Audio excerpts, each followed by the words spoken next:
Harka fuuna daawwattootaa fi dhaggeeffattoota keenyaa nagaan keenya kabajaa fi jaalala bakka jirtanitti isin qabu jecha oduuwwan wayitaawoo yeroo kanaaf qopheeffanneen isinitti himaa dursa oduu ijoo.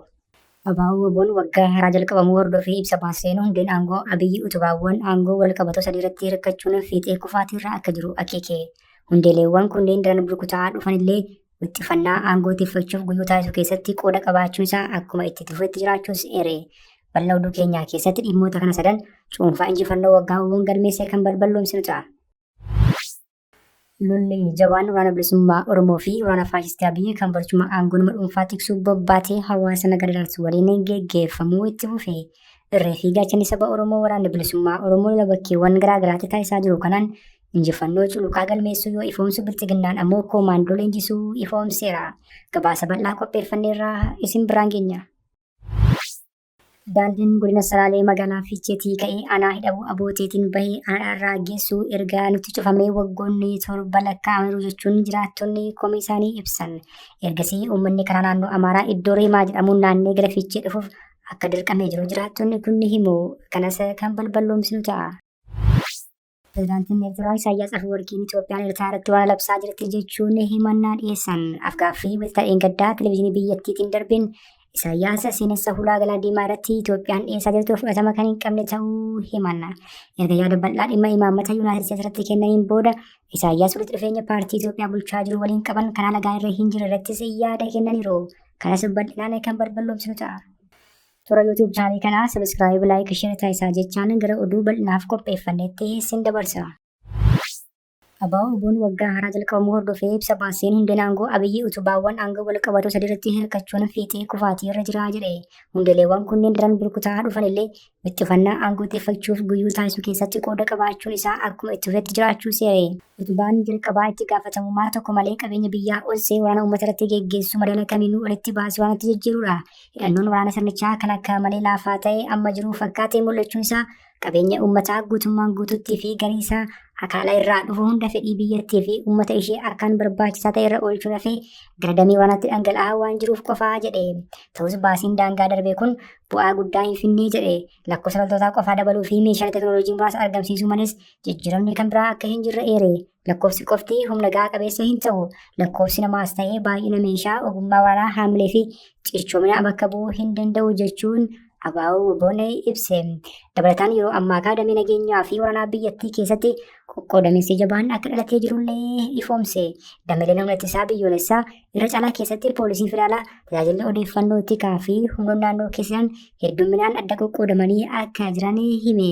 Miseensonni nageenyaa baay'een akkaataa qoodessa qabeenyaa sadarkaa olii haammatu irratti loogiidhaan bifa walqixxummaa hin qabneen qoodamuu irraa fi kallattii siyaasaa Abiyyi biyyattii itti oofaa jirurraa abdii kutannaan kaka'umsa dhabuu fi akkasumas walshakkiin hedduminaan mul'achaa akka jiru akeeke. Kanaaf humnoonni nageenyaa hedduminaan isaanii kaka'umsa dhabuu fi walshakkii fi akkasumas hojii isaa irratti amantii kan hin qabne ta'uun hedduminaan mul'achaa akka jiru ibsi ABO-WBO'n ni addeessa. Humnoota nageenyaa kana keessaa gariin tokko haga ammaatti akka meeshaa doorsisa siyaasaatti hojjechuu itti fufaniiru jedhe. Waggaa darbee kana guutuutti yaada mormiitti fakkaate ukkaamsuuf uummata itti sodaachisuuf akkasumas sirnichi mootummaa humna jabaa qabu fakkeessuuf kan bobbaafamaa ture akka ta'ellee ibse. Haa ta'u malee murni xiqqoon humna ittisa biyyoolessaa keessa jiran kun murna aangoo irra jiru deeggaruu jedhame kan kisaan dirree waraanaatti irra gaheen jumlaan baqachuu akkasumas haamilee kufaa dhufuu irraa kan ka'e suutaan diigamaa jiru jedhe. Kana malees cuunfaawwan lolaa waraanni ABO-WBO geggeesses kan bara 2026 ifoomseera. Akka kanaan zoonii dhihaa fi godinaalee Wallaggaa keessatti kaampii waraanaa sirnichaa irratti irra deddeebiin weeraruun daandii dhiyeessii sirnichaa dhorkuu fi murnoota humna raayyaa ittisa biyyaa biyyoolessaa jedhamanii fi humnoota milishaa haleeluu ifoomse. Zoonii giddu galeessaatti godinaalee Shawaa Lixaa fi kanneen akka Salaalee, Shaggar Lixaa, Shaggar Kibba Dhihaa, naannoo Finfinnee fi magaalaa Shaggar keessatti yeroo baay'ee koriideerawwan dhiyeessa loojistikii ijoo fi bakkoota magaalaa guddootti dhihoo ta'anitti sakatta'insaa fi haleellaa taasisuu ibse.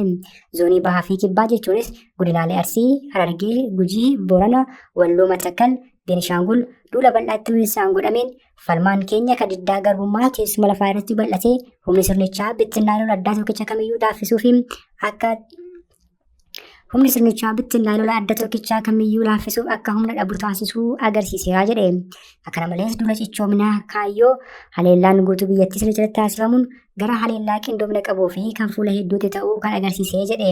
Duulli adda kumaa guyyoota 10 fi 50 keessatti duula bal'aa yeroo wal fakkaataa keessatti bakkoota fagoo dhaqqabe taasifameeras jedhe.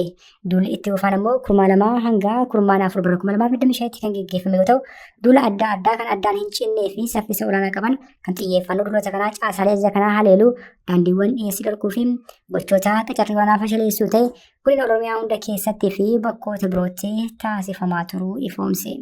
Kisaaraa waraanaa sirnicha qaqqabeen ammoo gadi qabnee xinneessinee yoo ibsine dimshaashumatti duula guyyuu taasifame qofaan loltoonni sirnichaa lammiilee daruu akkasumas gufuu qabsoo ta'uun bobbaafaman 7,500 ol tarkaanfii irratti fudhatameen ajjeefamaniiru. 8,000 ol kan ta'an ammoo madaaniiru jedhe. Meeshaa qabsoof galii ta'e ammoo meeshaawwan waraanaa xixiqqaa 10,000 lakkaa'aman, meeshaa waraanaa galiidhaan qabataman kan dhibbootaan lakkaa'aman PKM, DSK, qawwee snaayiparii fi kuufama rasaasaa bal'aa qabame dantaa qabsootiif galii ta'eera jedhe. Kana malees hidhamtoonni siyaasaa dhibbootaan lakkaa'aman tarkaanfii fudhatame kanaan hidhaarraa gadhiifamuus ifoomse. Waraana bilisummaa Oromoo shanee maalitti beektu rifeensa gudurachuu mandara keessatti uummata keenya nu jaallata. Dhadhaaf mataan suni uummati suni kan rifeensa nu guduru. Dhadhaa nu diba. Dhadhaa dibachuu qofa jaanjoftuun suni beekta. Jaanjoftuun namaan jetti. Jaanjoftuun akkasii sun uummanni Oromoo udaan saatuun dibu beekadhu dhadhaa isaatii miti. Udaan saatuun dibu. Inaaffaa jechuudha. Udaan lafa gatanii hundi uummanni Oromoo warra san. Gariin immoo wanni ilkaan 48 qabufaa tokko jira shimallis waan jettan sun. Shanee ilkaan 48 beekta. Harkarroon akkasii sun shanee maal beekti lammaa magarsaa tokkonaa. Yaaboo kun gaafa haati isaa handhuurteeyyuu sobaa isa handhuuran fakkaata. Lammaa magarsaa isa nu hoogganabbo. Nu warra lammaa magarsaa iyyuu gara qabsootti fide yaaboon beektu. Warri har'a asitti qawwee hidhachuu dhufe isa kadeessa beeki. Dhakaa darbachaa ture warra akka shimallis warra akka lammaayyuu gara fuulduraatti gabrummaan akka sabaatti qabnurraa gabrummaa akka dhuunfaatti Tigiree jalatti cafaqamanii bulan keessaa iyyuu nu qubaa. Akkasuma akkasumatti dargaggeessicha inni har'a hidhate suni lammaan maal isa hooggana.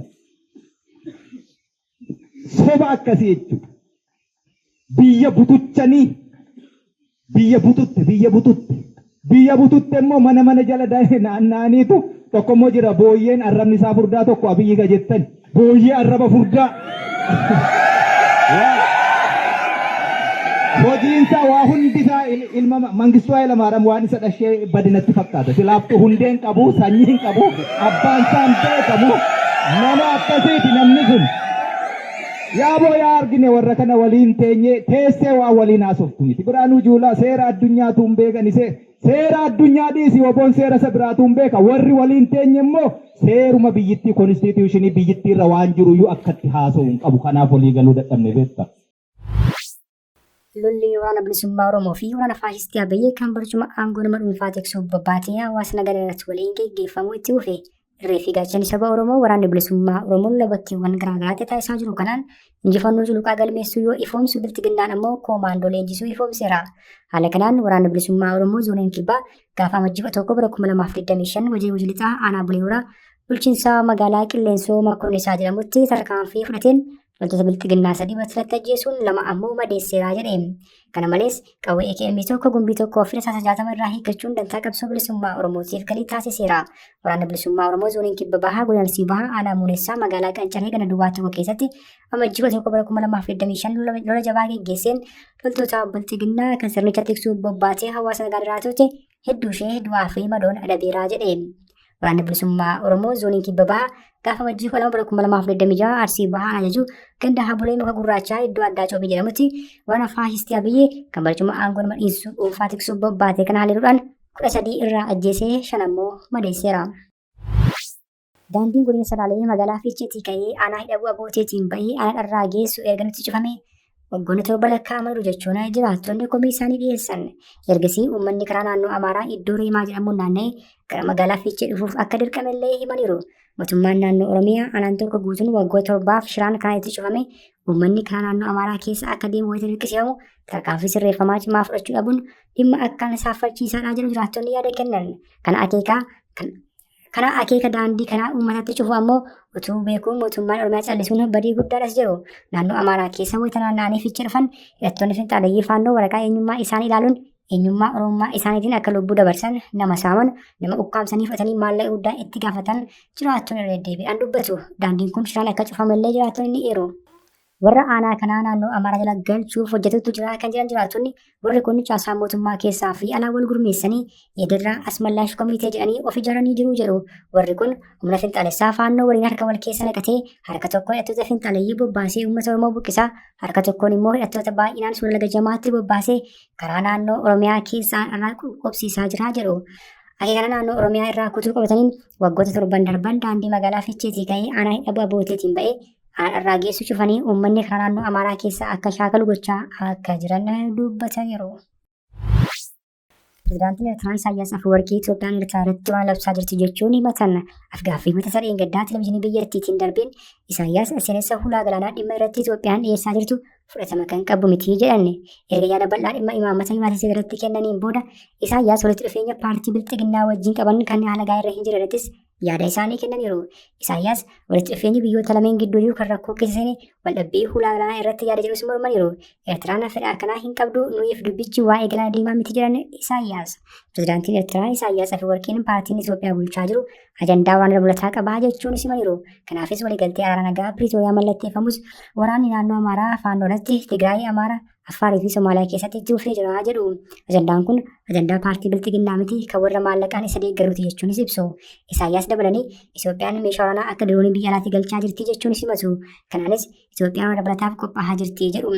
Eenyutu dirooniiwwan kana hunda bitaa jira? Meeshaa waraanaa kana hunda eenyutu dhiyeessaa jira? Qarshiin kun hundis eessaa dhufaa jechuun gaaffileewwan garaagaraas dhiyeessaniiru. Gaggeessaan Eertiraa kun warreen walitti bu'iinsa kana oofan paartii bilxiginnaa dabalatee sodaattuudha jechuunis ibsanii jiru. Dhimma Sudaan ilaalchisiis Isaayyaas gamtaa Imiratoota Arabaa komataniiru. Erga bulchiinsi Albashir mormii uummataan kufee booda waraanni Sudaan mootummaa ce'umsaan gaggeessaa biyyattii fudhachuun sirrii ture jedhani. Rakkoo amma Sudaan keessa jirtu rakkoo keessoo biyyattii jechuun muruu garuu sirrii miti jechuunis mormaniiru.